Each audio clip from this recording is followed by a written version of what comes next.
Ellos lloran cuando él sonríe y ella llora cuando descubre la verdad del Señor, del amor de Dios para su vida. Y nosotros lloramos también. Como el primer día. Porque es así. Y el día que deje de ser así tenemos que preocuparnos. Pero la gracia de Dios nos sigue sorprendiendo, nos sigue emocionando, nos sigue conmoviendo. ¿Por dónde empiezo? A ver, bueno, tengo tantas cosas para ti. Yo también estoy muy feliz, muy agradecido, Juan, por haberme dado esta oportunidad, este privilegio de venir también a aprender, porque yo, pues en teoría, vengo a enseñar o a compartir algo de la palabra de Dios, pero ya he tenido un par de clases que me han dejado algo y Dios me ha hablado y espero que seguir hablando en estos días. Es especial poder reunirnos de vez en cuando, apartarnos como Jesús hacía con sus discípulos de todo el ruido, ¿no? Ahí vas a la iglesia el domingo y damos gracias a Dios, ¿no? Porque hay muchos que no tienen ni eso, pero es que hay como que nos sabe a poco.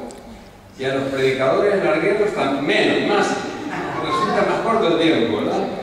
Porque, claro, enseguida a ti te arroja un zapato, a mí no sé, me puede pasar algo peor, ¿no?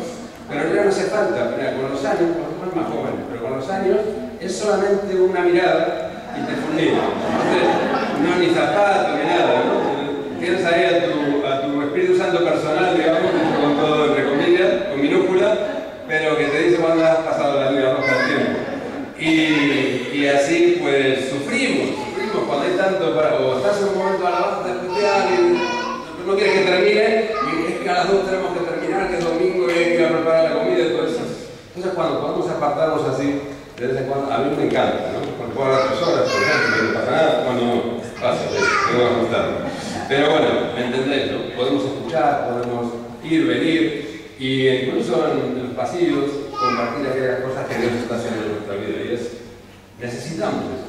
Necesitamos esos momentos, ¿verdad? De vez en cuando. Así que muy agradecido otra vez de que me hayáis invitado. Quiero que vayáis al libro de Génesis. Vamos a estar viendo varios pasajes, pero quiero empezar o tener como texto principal. Voy a grabar esto porque hay gente de mi iglesia de Tania que, por cierto, os manda recuerdos de allí de Madrid, pero no pueden estar aquí. Y me van a agradecer si les llevo la predicación y si no, se van a enfadar conmigo. Entonces, voy a grabar. Génesis capítulo 5, 21 al 24. Génesis capítulo 5, versículos 21 al 24. Dice así la palabra del Señor.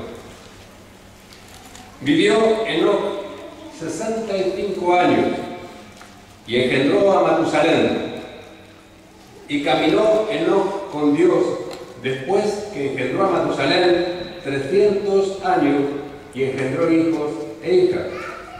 Y fueron todos los días de Enoc 365 años. Caminó pues Enoc con Dios y desapareció porque le llevó Dios. Y ya está. No dice nada más de Enoc. Por lo menos el Antiguo Testamento. Tenemos que ir ya al Nuevo Testamento para encontrar un poquito más de quién fue este monstruo, permitidme que lo diga con todo el respeto, que fue uno de los 2 hombres en toda la historia de la Biblia que no vio la muerte. El otro fue, recordaréis, Elías, ¿verdad? Que era otro monstruo. Elías vino en un carro de fuego y se lo llevó delante de la presencia de Eliseo. No vio la muerte, fue directamente a la eternidad con Dios. Y el otro es este, pero de Elías se habla mucho, hay varios capítulos, incluso en el Antiguo y en el Nuevo Testamento, que se nos habla como que era un profeta central. De hecho, se les apareció en la transfiguración Moisés y Elías. Y Elías es uno de los 2 testigos probablemente que, bueno, aquí el hermano va a hablar mejor que yo de Apocalipsis, pero Elías destaca en la Biblia de forma diáfana, pero de Enoc, que fue el otro que no vio la muerte, podría parecer un bonito epitafio. Fijaros, ¿sabes lo que es un epitafio? escribe en las lápidas, ¿no? Fijaros si no suena un epitafio. Caminó pues Enoc con Dios y desapareció porque le llevó Dios. Entra, no solo un epitafio, entra en un tweet, 140 caracteres. Ya estamos. Caminó Enoc con Dios y se lo llevó Dios. Y desapareció porque se lo llevó Dios. No es un epitafio, es una biografía. Claro, una biografía muy pequeña. Podría casi pasar desapercibida. ¿Cuántos les encanta leer? Y si no vas a decir la verdad, no levantes la mano, que no quiero ser motivo de tropiezo a nadie. ¿A cuántos les encanta leer aquí de la Biblia las genealogías? Las extensas e interminables genealogías que hay en el Antiguo Testamento, ¿verdad? Menos mal, son honestos, nadie levanta la mano. Somos muchos aquí. Yo te voy a decir una cosa, yo voy a adelantar un poquito, porque no es que me guste, ¿vale? Pero con el tiempo he aprendido, a veces por curiosidad un poquito, lo meto en la genealogía y descubres cosas tremendas. Nombres que están allí porque para Dios fueron importantes. Y fíjate si vamos a esta genealogía que empieza en el capítulo 4, no, el 5, al principio del 5. En el 4 está la genealogía de Caín. Porque sabéis que Adán tuvo dos hijos, Caín y Abel. ¿Recordáis? Solamente lo menciono porque aquí todos sabéis esa historia. ¿Verdad? Que Caín mató a Abel porque tuvo envidia de cómo Dios se agradó, se deleitó la ofrenda de Abel y no miró de la misma manera la ofrenda de Caín. Caín le mata, es expulsado de la presencia de Dios, es maldito, va con un estigma ahí, con una señal para que nadie lo mate, pero en fin, esa historia es muy conocida, no voy a entrar mucho allí. Pero en el capítulo 4 nos relata la descendencia de Caín.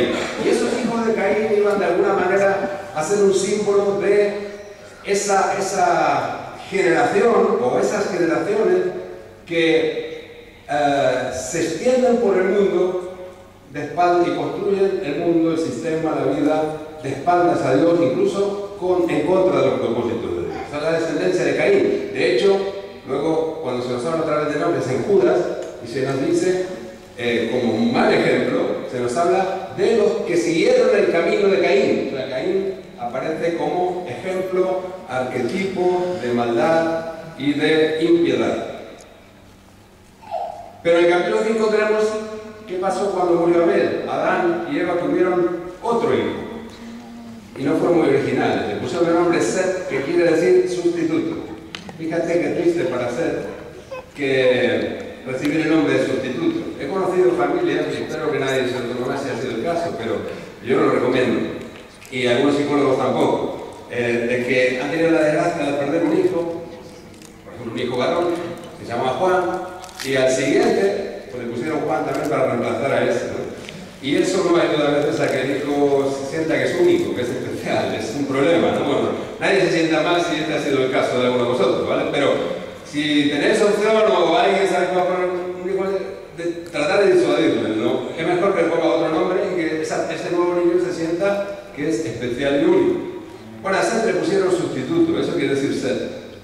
Y no sé si eso incluyó o qué, pero no se dice nada especial de la vida de Seth. Simplemente que fue hijo de Adán y Eva. Y que tuvo hijos e hijas. Y ahí empieza una larga lista de los que solamente se dice que tuvieron hijos y hijas y los años que vivieron. Y destacan dos en esa genealogía, hasta Noé. Destacan dos. Uno es el nieto de Adán, el primer hijo de Seth, que es el primogénito y se llamó Enos, no confundir con Enoc, que es el protagonista de nuestra historia de hoy. Enos era tatarabuelo de Enoc. Pero este Enos viene a ocupar un lugar importante porque dice, vamos a verlo en el capítulo 5, versículo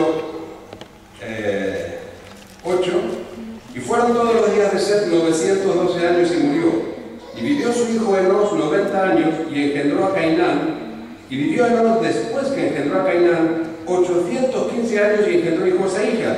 Y fueron todos los días de Enos 905 años. No, lo que quería decir está un poquito antes.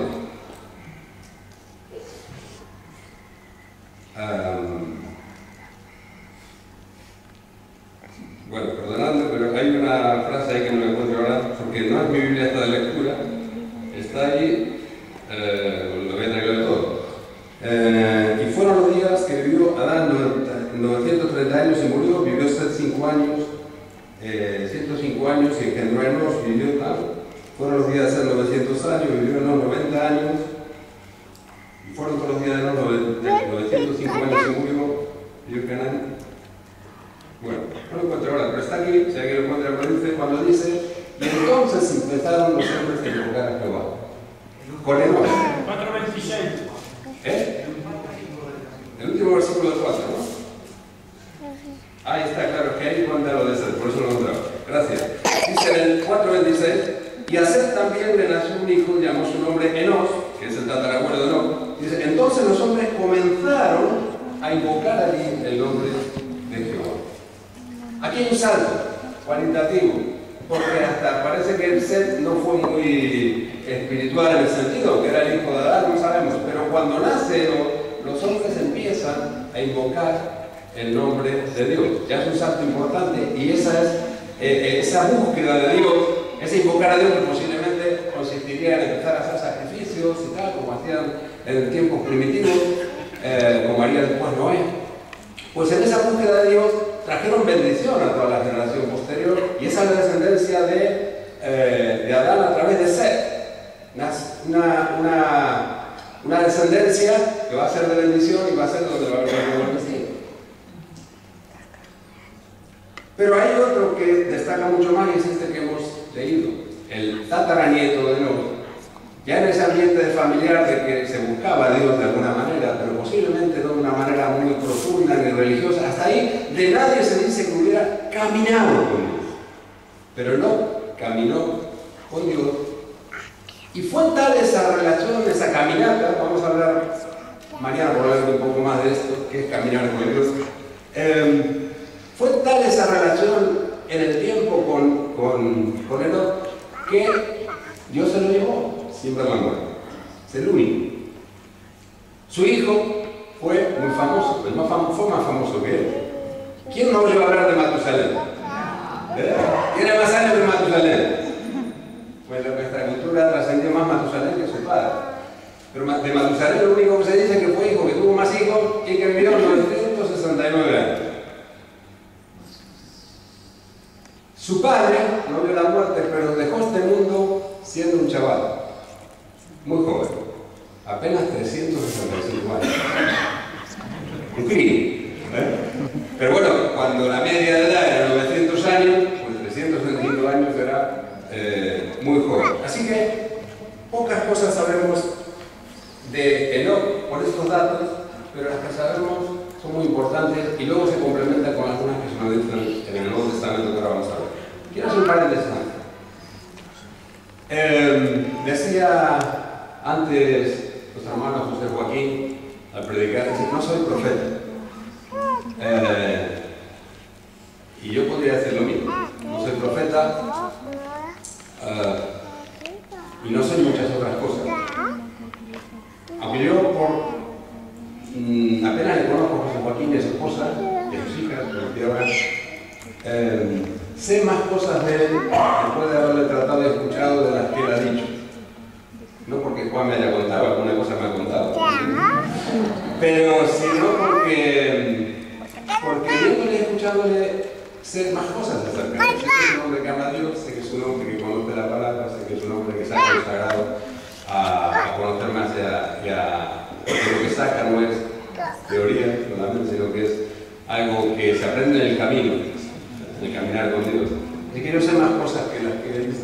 Pero la verdad me dejó pensando porque me recordó, a mí mismo me recordó al profeta Amós, ¿no? Que cuando vinieron a decir, bueno, ¿tú por qué estás diciendo esas cosas ahí de juicio contra el pueblo de Israel? Dice, yo no soy profeta, ni hijo de profeta. Pero si el león ruge, ¿quién lo profetizará? Y Dios me llamó detrás de los bueyes, yo soy boyero y pastoreo bueyes. Y Dios me llamó detrás del ganado y me dijo, anda, ve y profetiza. Y en la Biblia hay un montón de personas que a los ojos de los hombres no son. Pero a los ojos de Dios, vaya si son. Porque Dios llama a lo que no es como si fuese. Y Dios ve el corazón.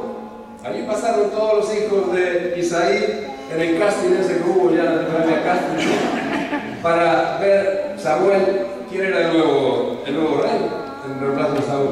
Y Dios le dijo, cuando vio a Eliab, este es, cuando el cuerpo que le va a calzar la armadura, vamos a impresionar a los filisteos solamente con sacarlo de Eliab.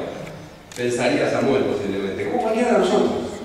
Pero Samuel tenía un oído puesto donde tenía que estar, como profeta. Y Dios le susurró al oído, este no.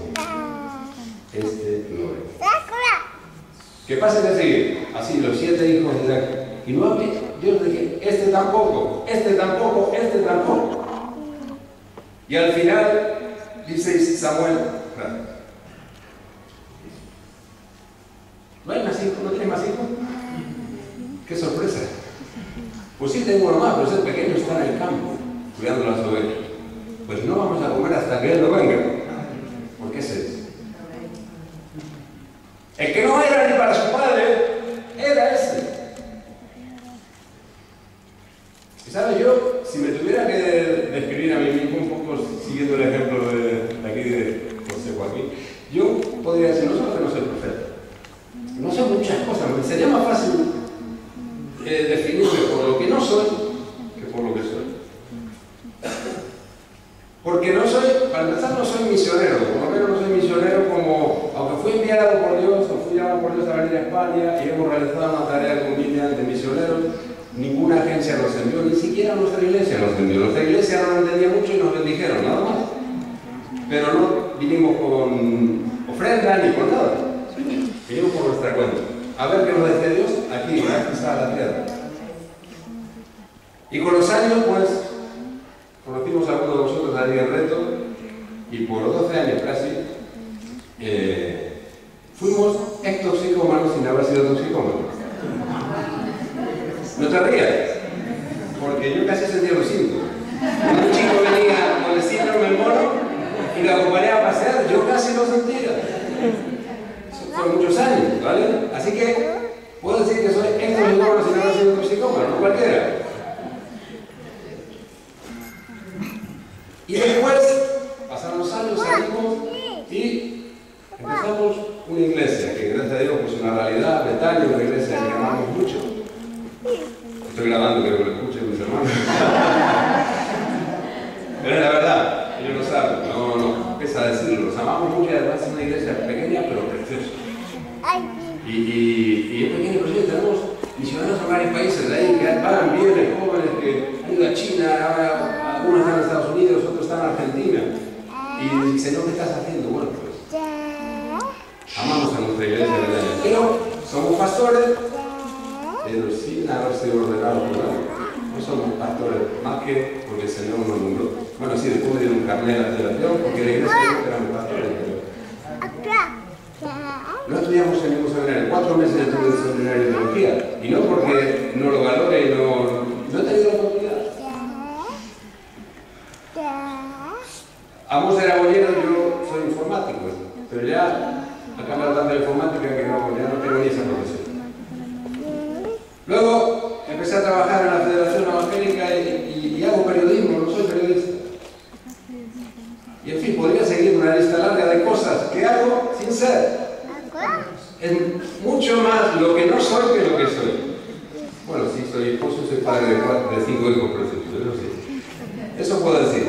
Pero os digo la verdad, a veces voy a reuniones por la responsabilidad que tengo ahí en la federación, en las instituciones evangélicas y me ha tocado estar en una mesa hablando de lo que creemos los evangélicos, sobre libertad religiosa, con el gran rabino de Madrid, aquí que es el jefe máximo de los judíos, aquí el de la iglesia ortodoxa, el obispo, no sé qué, y más allá estaba no sé qué más, y yo era el único evangélico, y no soy. No soy nada, ni teólogo ni nada. Así que, con mucha humildad, porque me queda. Y confiando en que el Señor pueda hacernos útiles. Pero me gusta esto porque no es una persona así. Para muchos de los hombres, fíjate, ¿qué títulos son estos? ¿Qué currículum? Si hubiera hecho un libro, que hay un libro apócrifo que le llaman el libro de Enoch, que solamente la Iglesia Ortodoxa de Etiopía lo incluye como un libro no canónico en su Biblia. Todas las demás, incluida la católica y tal, no lo reconocen. Pero hay un libro apócrifo sobre Enoch. No sé si es el libro al que Judas hace referencia ahí, porque hace unas cosas de Enoch que no tenemos en el Antiguo Testamento. No sé. Pero como sea, algún conocimiento acerca de Enoch tenía la Iglesia primitiva. Ahora, títulos, camino con Dios. Currículum, camino con Dios. Ahora, yo si hubiéramos tenido Enoch hoy, yo quisiera que predicara bien. Amén. Porque ese que no es, a los ojos de Dios, fue un grande. Tengo una teoría de por qué fue traspuesto, pero es una teoría mía y a lo mejor después al final os la digo, para que crear expectativa, ¿vale? Porque no se sabe, la verdad que la Biblia lo dice. Ahora, decía antes que me encanta este tipo de encuentros porque nos permiten, igual que cuando tú vas a las genealogías, hacer una vista panorámica de miles de años de historia y ver cómo uno, dos por aquí destacan. Y entonces te preguntas, ¿cómo es posible que entre cientos de... Todos son importantes porque todos están ahí, pero algunos de ellos solamente se les atribuye el mérito de haber sido padres, que no está mal. Y si fueron buenos padres y encaminaron a sus hijos por el camino de Dios, no está mal. Pero hay otros que se dicen que caminaron con Dios, como en este caso, y los muchos grandes hombres de la Biblia que destacan, que nos inspiran, que son ejemplos para nuestra vida, destacan sobre todo por haber tenido una relación con Dios, que eso se trata de cristianismo, ¿no? Una relación con Dios auténtica, fresca, directa. Mencioné Elías antes, y no puedo quitarme de la cabeza aquel día que se presenta delante del rey. Primera Reyes capítulo 17, no lo que es ahora, pero lo conocéis. Y le dice: vive Jehová, en cuya presencia estoy, que no habrá lluvia ni rocío, sino por mi palabra. Y no hubo, por 3 años y medio no llovió. Y hasta que Dios no le envía otra vez, no vuelve a llover. ¿Recordáis cuando oró ahí en el monte varias veces hasta que apareció la nubecita? Pero ese en cuya presencia era un hombre, Elías, que vivía en la presencia de Dios. No se trata de tener momentos con Dios. Eso es a veces la religión, tener pues, para fiestas, para ciertas celebraciones, Semana Santa, ¿no? Hablaba antes también José Joaquín de la tradición religiosa, ¿no?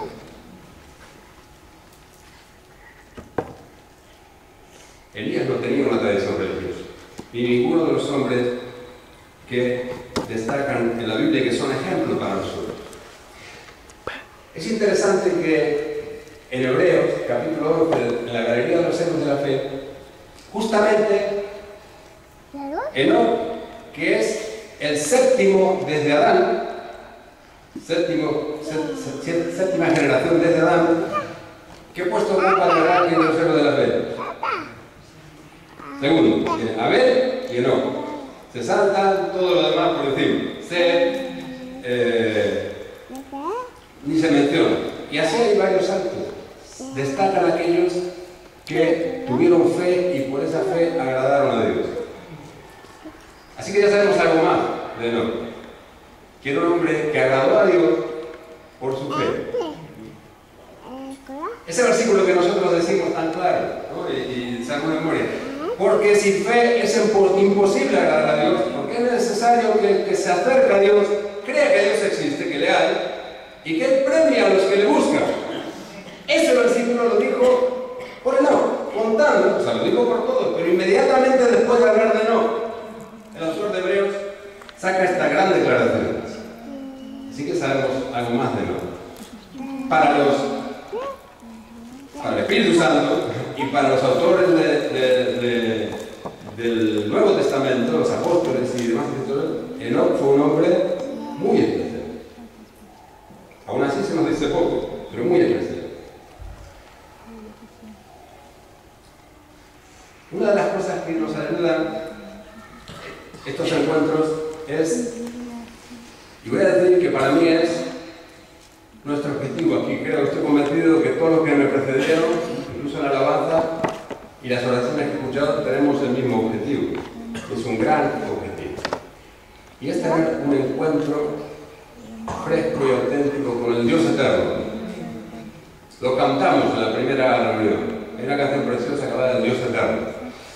Me quedé con eso, porque era mi tema para hoy. El Dios eterno es el Dios al que creemos. El Dios eterno es Jesucristo, que se nos revela en el Apocalipsis. ¿Cómo se nos revela en el Apocalipsis? Y en todos los evangelios. Tener un encuentro con el Dios eterno es lo que cambia nuestra vida.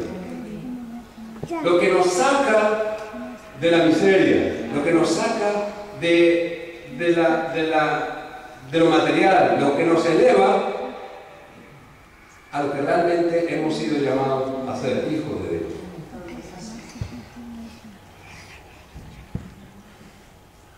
Cuando tenemos un encuentro con el Dios eterno, no salimos iguales. No salimos iguales. Fijaros lo que dice, acompañadme, sin perder Génesis 5, vamos a ver algunos otros pasajes. Isaías, capítulo 40.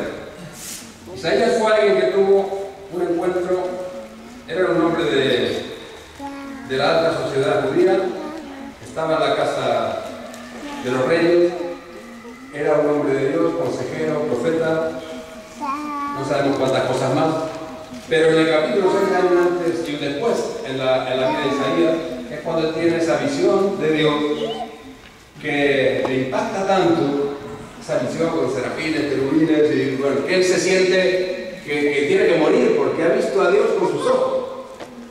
Y Dios le tranquiliza, le dice: soy un hombre inmundo de labios. Pues un carbón encendido le toca, todo ese proceso de restauración, e Isaías se recupera y ante el llamado de Dios, aquí en el capítulo 40 hasta 43 y en adelante, pero el 40 es tremendo porque Isaías se siente llamado a alentar al pueblo, estaban muy derrumbados. Y es verdad que el juicio de Dios tenía su lugar, y es verdad que estaban en pecado, y es verdad que tenían que arrepentirse, pero la palabra de Dios, cuando viene, y escucha bien, cuando es una profecía de Dios de verdad, la profecía de Dios no viene para destruirte, sino que viene para restaurarte, no viene para hundirte, ni para decirte lo malo que eres simplemente, sino que viene acompañada del perdón y de la gracia de Dios y de la oportunidad de Dios. Cuidado con cualquier profecía que venga simplemente a decirte lo malo que eres, o lo mala que eres, y no venga envuelta en el amor, la gracia, el perdón y el deseo de Dios de reconciliarse contigo, y la oportunidad de hacerlo. Y eso es el capítulo 40. Entonces, nada más en el capítulo 40, Isaías dice: consolaos, consolaos, pueblo mío, consolaos. Dios no ha terminado con vosotros, ni vosotros habéis terminado como pueblo. Un poco lo que decía también antes José Joaquín, de que los profetas, inspirados por el Señor, tenían esa capacidad de ver más allá del momento, de la coyuntura política o de juicio o de cautiverio. Traían al pueblo la palabra de esperanza para seguir buscando a Dios, aún en esa situación real de crisis y de dolor. Qué oportuna esta palabra para el tiempo que vivimos hoy, donde muchos cristianos en países donde los cristianos son perseguidos están pasando una situación terrible. Muchos están profetizando que en Oriente Medio pronto no habrá ningún cristiano por causa de estos grupos islamistas radicales. Los están matando o los están empujando hacia campos de refugiados, y algunos pesimistas auguran: ya no habrá cristianos en Oriente Medio si esto sigue así. Bueno, menos mal que el Señor de la Iglesia no expulsa, ni lo echa, ni lo asusta ningún radical, ni ningún ejército. La iglesia pertenece al Señor. Y hay esperanza para la iglesia de Cristo en esos países de Oriente Medio. De ahí, decía Tertuliano, la sangre de los mártires es la semilla del Evangelio. Y seguro que ahí va a crecer una iglesia fuerte y poderosa que va a evangelizar todo Oriente. Dentro de algún tiempo lo veremos. Pero es verdad, la situación es terrible, ahora necesitamos una palabra de Dios. Y les dice lo siguiente, leer todo el capítulo 40, pero yo voy a leer solamente los últimos versículos. 28 al final. ¿No has oído que el Dios eterno es Jehová, el cual creó los continentes de la tierra? No desfallece ni se fatiga con cansancio, y su entendimiento no hay que lo alcance. Él da esfuerzo al cansado y multiplica las fuerzas a la que no tiene ninguna. Los muchachos se fatigan y se cansan, los jóvenes flaquean y caen, pero los que esperan en Jehová tendrán nueva fuerza, levantarán alas como las águilas, correrán y no se cansarán, caminarán y no se fatigarán, porque Dios es el Dios eterno. Amén. No sé si habéis visto por aquí, pero en la sintonía de un programa de televisión, estos días atrás, ponían así unas imágenes de un águila en Dubái, hablando sobre la ciudad de Dubái, que tiene los rascacielos más altos del mundo, dicen. Y le vemos una webcam en la cabeza, atada con algo aquí. Y entonces las imágenes que se veían era como ver cómo veía el águila. Muy interesante. A ver si recuperamos eso en el YouTube o algo, porque está muy bien. Y claro, la visión desde el punto de vista de un águila no es la de una gallina, ¿verdad? Ya lo hemos dicho muchas veces. Es tremendo. Pues sabes, una de las cosas que nos da tener un encuentro con el Dios eterno es una perspectiva de eternidad. ¿Y cómo necesitamos esa perspectiva de eternidad? Para caminar con Dios. Una de las cosas que supone caminar con Dios es caminar de la mano del Dios eterno. Ahora, déjame que te diga una cosa. La experiencia de los hombres de Dios que tuvieron un encuentro con el Dios eterno y de alguna manera una perspectiva recibieron de eternidad es distinta en cada caso. No siempre es muy feliz. Por ejemplo, alguien a quien le tuvo esa perspectiva y ese encuentro con el Dios eterno fue Salomón. Y Salomón escribió Eclesiastés. Y si lees Eclesiastés, que es un libro maravilloso y apasionante, sobre todo cuando entiendes el contexto, ¿por qué Salomón está escribiendo ese libro, Eclesiastés? Pues él es como el que está como el águila, ¿verdad? Teniendo una visión de la vida desde una perspectiva de eternidad, y tiene dos malas noticias que yo quiero compartir esta mañana. Voy a empezar por las malas, después la buena. La primera, y es para nosotros también, una mala noticia, lo siento, nos vamos a morir. Hay gente que no vive como si eso no fuera verdad. Pero cuando tú tienes, no necesitas hacer un encuentro con Dios para eso, ¿vale? Pero una de las cosas que te das cuenta, cuando tienes la visión de Dios revelada en su palabra, y cuando por medio del Espíritu se te abre el entendimiento y tienes esa, como han tenido esos hombres de Dios, una visión de la eternidad, pues Salomón tuvo eso, y de repente vio, todo lo que he hecho es vanidad. Construí palacios, hice jardines, campos, inventé cosas para mejorar la agricultura, esto o lo otro, prosperé, tuve amor, felicidad, todo lo que humanamente sabiduría. Y cuando miro las cosas desde el punto de vista de la eternidad, digo, todo lo que se hace debajo del sol, y es una palabra clave, es la vida en esta tierra, es vanidad. Así pasa. Si esto es todo lo que hay, Pablo de nuevo lo va a decir hablando de la resurrección a Corintios. si en esta vida, si no hay resurrección, y esto es todo lo que hay, los cristianos que sufrimos por causa de Cristo, somos los más dignos de conmiseración en la tierra de todos los hombres. Si esto es todo lo que hay. Sí, cuando uno mira desde una perspectiva teológica la vida en esta tierra, uno puede tener una impresión muy triste y pesimista. Esto es todo lo que hay. Aún cuando te ha ido bien, oye, porque a Salomón le había ido muy bien. Tenía todo lo que había llegado a tener todo, como ningún hombre en la tierra posiblemente. Pero al final eso te deja vacío. Por eso termina el Salomón en el Eclesiastés diciendo: teme a Dios y guarda sus mandamientos, porque esto es el todo en la vida del hombre. Y decía más, os doy un consejo: no vayas a la casa de la risa, de la fiesta, no vayas al karaoke, vete al tanatorio. Eclesiastés 7:1, vete allí, porque allí está la verdad de la vida. Todos vamos a terminar allí. ¿Sabes qué importante que es algo tan sencillo? Lo entendamos. Vamos a morir. No es que a lo mejor, o como algunos dicen, bueno, si me muero, tengo que, me lo recordaba a mí el otro día, un seguro de vida, ¿no? Es que si me muero, tengo que tener un seguro. No es si te mueres, es que te vas a morir. Pero hablamos como si la muerte no fuera con nosotros, ¿verdad? Y caminamos de espalda a la muerte. La segunda cosa derivada de eso es que la vida es muy corta. Es muy corta la vida. Y mira,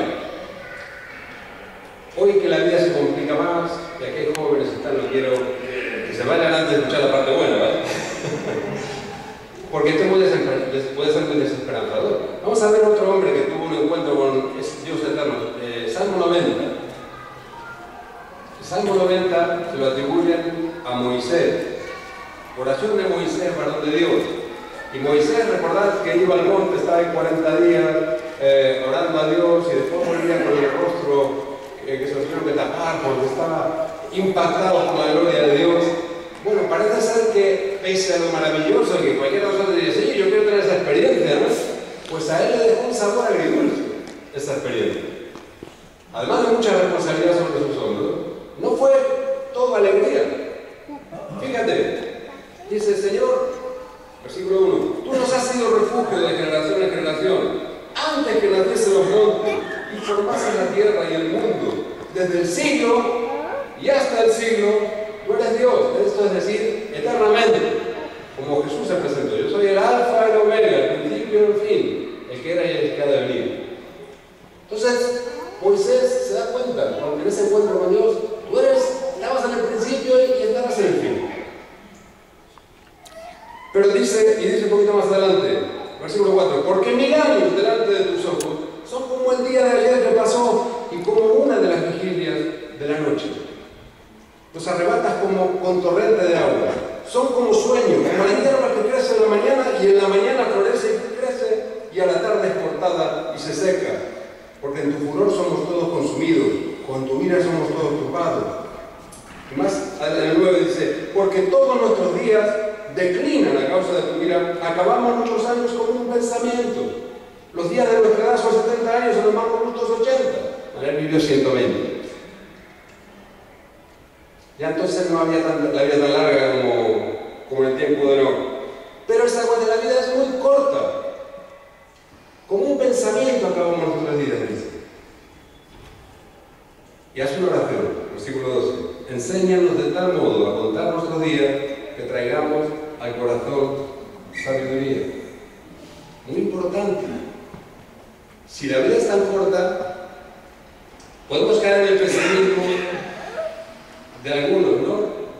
De decir, pues, toda vanidad, esta vida aquí no tiene sentido. E incluso algunos predicadores, ¿no? que desde ese punto de vista hacen mucho énfasis, lo mejor es prepararnos para irnos para adelante, ¿no? Y pasamos por esta tierra sin darle ninguna importancia. Y no es así. No es así.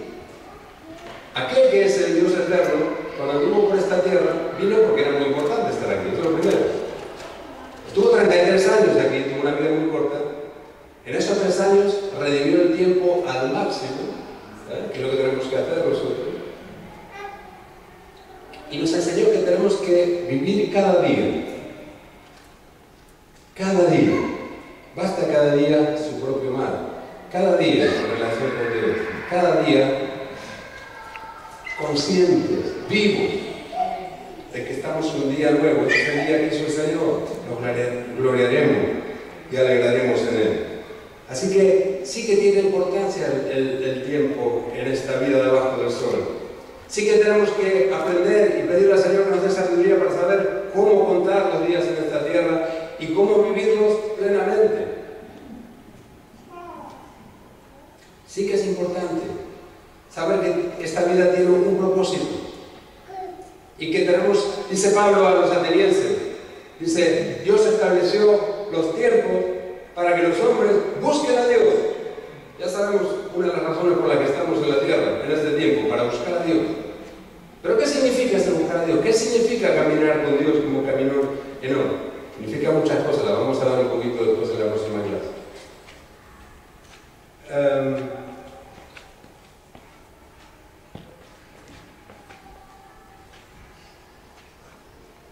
Pablo también tuvo una conciencia de eternidad. Y él dijo esto: el morir es Cristo y el vivir es ganar. Entra en un tuit también. Nadie podía hacer tantas cosas en algo tan breve. Pero Pablo, inspirado por el Espíritu Santo, dice, el morir, después le explica un poquito más. Dice, porque por causa de la obra, por causa de vosotros, por causa de los que no conocen al Señor, quisiera estar más tiempo. Pero si no fuera por eso, cuanto antes me vaya con el Señor, mejor. Estamos en Semana Santa y en España y está España celebrando los 500 años del nacimiento de Santa Teresa, Teresa de Jesús, Teresa de Ávila. Una mujer que en su tiempo y a su manera buscó a Dios y se convirtió en un referente espiritual en este país. Está considerada, bueno, se cansaron de perseguirla por sospechosa de hereje, por ser protestante, la metieron presa, o por ser bruja también decían, o sea, la Inquisición la persiguió buena parte de su vida por sospechosa, por qué tipo de relación decía tener ella con Dios. Y al final, cuando les interesó, la hicieron doctora de la Iglesia, primera doctora de la Iglesia en todo el panteón, santa y objeto máximo de veneración. Hasta pobre, le mutilaron a algunos de sus miembros, los momificaron, y allí tenemos el brazo incorrupto de Santa Teresa por un lado, el dedo incorrupto de Santa Teresa por otro, reliquias por aquí, reliquias por allá. Y ni siquiera cuando la presentan a Santa Teresa hablan de los poetas españoles, ¿no? Los místicos de los poetas españoles. Y sin embargo, con sus errores y poco conocimiento, ella llegó a decir esto, muy popular, uno lo sabrá de memoria: vivo sin vivir en mí. Como si, y tan larga vida espero, tan alta vida espero, que muero porque no muero. Y dice un poquito más adelante: aquella vida de arriba, que es la vida verdadera, hasta que esta vida muera, no se goza estando viva. Muerte, no me seas esquiva, viva muriendo primero, que muero porque no muero. Quería morirse, pero quería morirse porque sabía que en esa relación con el Dios eterno, algo había captado de la eternidad de Dios. Aquello era muchísimo mejor. Y en las circunstancias en las que estaba no tenía ningún horizonte mejor. Pero ¿sabes? Es una visión un tanto pesimista, en la que otros hombres de Dios también incurrieron de alguna manera. Pero hay otra forma de verlo, y es ver, como Pablo lo veía, el vivir es Cristo y el morir es ganancia.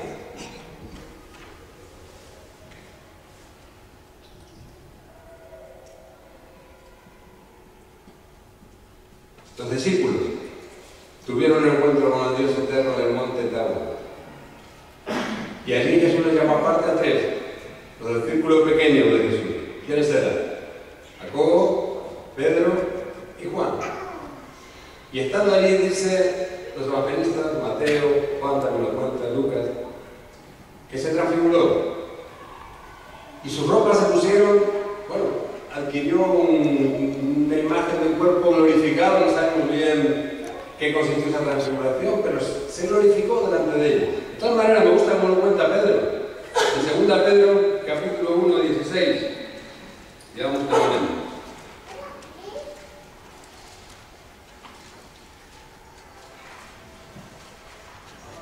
Segunda Pedro 1, 16 al 18 dice el apóstol Pedro: porque no nos hemos dado a conocer el poder y la venida de nuestro Señor Jesucristo siguiendo fábulas artificiosas, sino como habiendo visto con nuestros propios ojos su majestad. Pues cuando Él recibió de Dios Padre honra y gloria, le fue enviada desde la magnífica gloria una voz que decía: este es mi Hijo amado, en el cual tengo complacencia.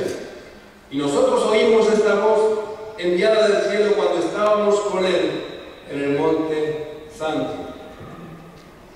Esa experiencia fue una experiencia que les transformó. Bueno, lo que Pedro le dice ahí, que hizo un poco el ridículo, ¿verdad? Porque Pedro dice: Señor, bueno es que estemos aquí. Igual que Teresa de Jesús, ¿verdad? Teresa de Jesús, igual. Me quiero quedar aquí, hagamos 3 enramaditas, ¿no? Para quedarnos aquí a vivir, ya está. ¿Para qué vamos a bajar? No les importaba a los otros 9 apóstoles, ¿no? Ellos buscándose la vida, ¿no? Qué bien que se está aquí en tu presencia, en este ambiente de gloria. Hemos cantado un poquito más, pero no queremos irnos de aquí. Bueno, es una buena noticia. Eso es lo que nos espera, ¿verdad? Pero tenían que bajar y poner los pies sobre la tierra, pero había mucho que hacer todavía. Y Pablo lo tenía claro: si por causa de la obra, si por causa de los perdidos, si por llevar a un pueblo grande que disfrute de esa gloria y que el Señor sea adorado y venerado como se merece por hombres y mujeres de toda lengua y de nación, de toda raza, pues hay mucho que hacer todavía. Así que ahí estamos, en esa especie, entre comillas, de esquizofrenia espiritual, con un pie de un lado, con un pie en la barca y con un pie en la orilla, que es como peor se está, ¿eh? Con aquí hay marineros y todo, ¿no? Pues cuando te subes a un barquito, ¿no? En ese momento en que pasas del muelle al barquito y estás con un pie aquí y allá, si no te decides, pues te puedes caer, se lo pasa un poco mal. Pero así estamos un poco, los cristianos, que tenemos una conciencia de que servimos al Dios eterno y caminamos con Él. Un poquito aquí y allá. Y esa tensión a veces nos hace pasar un poco mal. Pero, ¿sabes? Vivimos sabiendo lo que nos espera, sabiendo la gloria que está preparada para nosotros. Pablo habla muchísimo de eso. Quisiera oro por ustedes, doblo mis rodillas para que sepáis cuál es la anchura, la profundidad, el alcance del amor de Cristo y cuál es el poder que opera en nosotros, que levantó a Cristo de entre los muertos. El Dios eterno está aquí, está con nosotros y está buscando, como dice en 2 Crónicas 16:9, que los ojos del Señor contemplan toda la tierra para mostrar su poder a favor de aquellos que tienen corazón recto para con Él. Y sigue la búsqueda. Y encontró a Enoc, y encontró a Abel. Ahí está la galería de los hombres de la fe. Hombres y mujeres, dice que de los cuales Dios no se avergüenza de llamarles hijos porque son dignos de ser llamados hijos de Dios.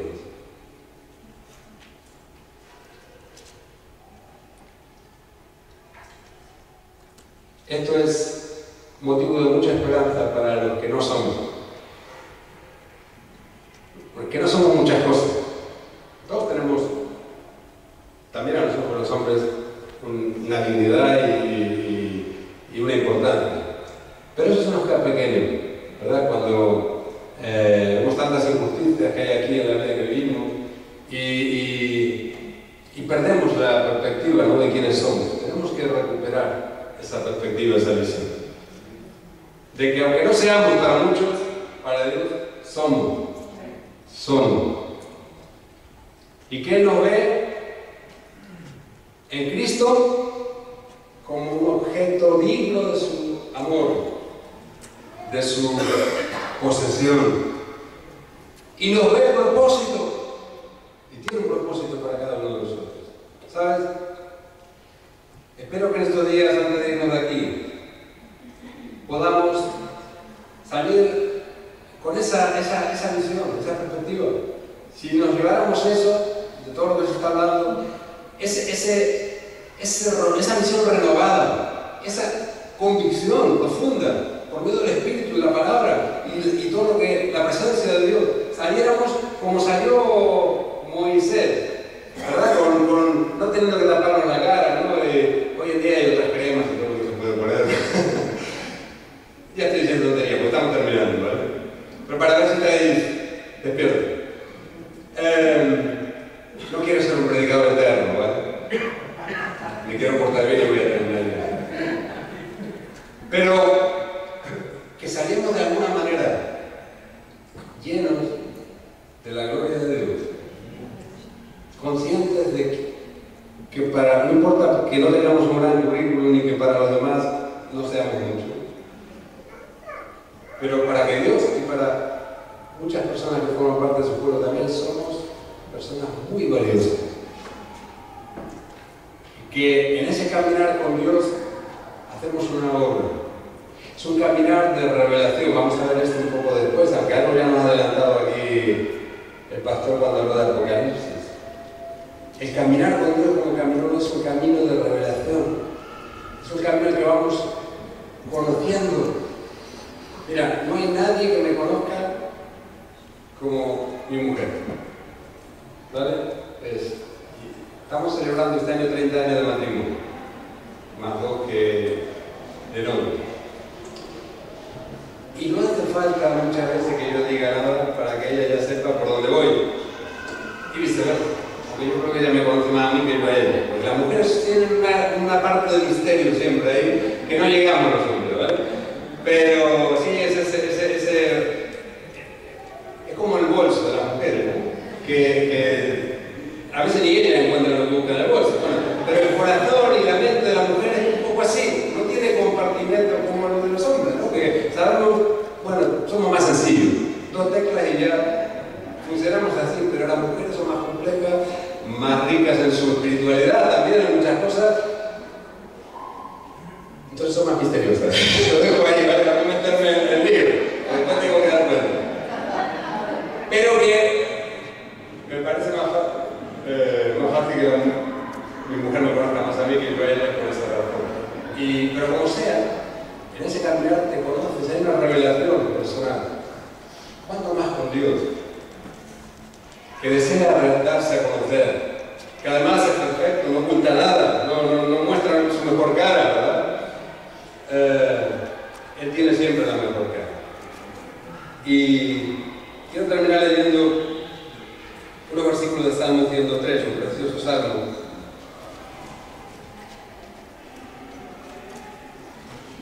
Que leemos muchas veces, a veces en los cultos leemos la primera parte, ¿no? Porque nos invita a acordarnos de las bendiciones de Dios en nuestra vida. Empieza diciendo David, que no he hablado mucho de David, pero es otro de los grandes, ¿no? Hombres que conocieron el corazón de Dios en ese caminar con Dios. Bendice alma mía Jehová y bendiga todo mi ser, tu santo nombre. Bendice alma mía Señor y no olvides ninguno de sus beneficios. Muchas veces leemos esto al empezar el culto, ¿no? Para empezar a alabar, y ahí terminamos, pero más adelante dice cosas tremendas. Yo quiero leer algunas. Dice, versículo 15, el hombre como la hierba son sus días, florece como la flor del campo, que pasó el viento por ella y pereció, y su lugar no lo conocerá más. David también tenía esta conciencia de eternidad y de lo efímera que es la vida en esta tierra. Pero su visión era positiva. Escuchad todos, jóvenes también. Florece como la flor del campo, que pasó el viento por ella y pereció, y su lugar no la conocerá más. Mas la misericordia de Jehová es desde la eternidad y hasta la eternidad sobre los que le temen. Desde la eternidad y hasta la eternidad sobre los que le temen, y su justicia sobre los hijos de los hijos, sobre los que guardan su pacto y los que se acuerdan de sus mandamientos para ponerlos por obra. Para aquellos que no no son para muchos, pero para Él son, porque le buscan de corazón. Su amor, su justicia, su propósito, todo lo que Él tiene para cada uno de nosotros, que somos diferentes, pero Él nos conoce a cada uno, nos ha dado la vida con un plan. Todo eso es desde la eternidad y hasta la eternidad sobre nuestra vida. Es todo un misterio esto de caminar junto a un Dios que es eterno, siendo nosotros, iba a decir finitos, pero mirando a algunos, eso de finitos, ¿verdad? Que tiene distintas acepciones, ¿no? Algunos no son muy finitos físicamente, digamos, ¿verdad? Es que, ¿cómo comemos? La verdad, en el buffet lo estamos poniendo ahora. Pero sí somos finitos en cuanto al tiempo, ¿verdad? Y caminar a nosotros somos finitos con el Dios eterno es un misterio. Pero para eso estamos aquí y por eso estamos aquí. Porque Dios nos ha llamado a eso que es imposible para los hombres, a hacerlo posible con nosotros. Él quiere caminar con nosotros como caminó con Enoc. Y posiblemente no vamos a... no sabemos. No sabemos. Yo voy a decir una cosa que no sé. Pablo decía a los tesalonicenses, no queremos que estéis mal ni tristes, ni que la muerte os sorprenda como ladrón, ni el día del Señor os sorprenda como ladrón. Dice que los muertos en Cristo resucitarán primero. Luego, nosotros los que estemos aquí, a lo mejor vamos como no, desaparecemos. No sabemos, El Señor puede venir en cualquier momento. Así que a lo mejor, no pierdo la esperanza, a lo mejor caminas como no, y desapareces como no. En cualquier caso, estamos en la mano del Señor, nuestra vida está en la mano del Señor. No tememos a la muerte, porque detrás de ese paso, esa muerte, hay una vida eterna con Dios. Amén. Vamos a orar. Gracias, Señor, por traernos aquí en estos días, para hablarnos, para atraernos hacia ti, tu presencia. Gracias, Señor, por cada uno de mis hermanos y hermanas que te buscan de corazón y que anhelan más de ti. Y gracias porque hay más en ti. Porque no es solamente como los hijos de Adán que empezaron a invocarte, sino que podemos caminar contigo en una relación estrecha de revelación transformadora de conocerte a ti cada día más. Danos, Señor, tu bendición en esta mañana y que podamos abrir nuestro entendimiento, abre nuestros ojos, abre nuestra mente, nuestro corazón, sobre todo, para poder estrechar nuestra relación contigo, renovar votos a aquellos que quizás hayamos estado un poco distraídos y volver con todo nuestro corazón a andar en tu camino. Que así sea, Señor, en el nombre de Jesús. Amén.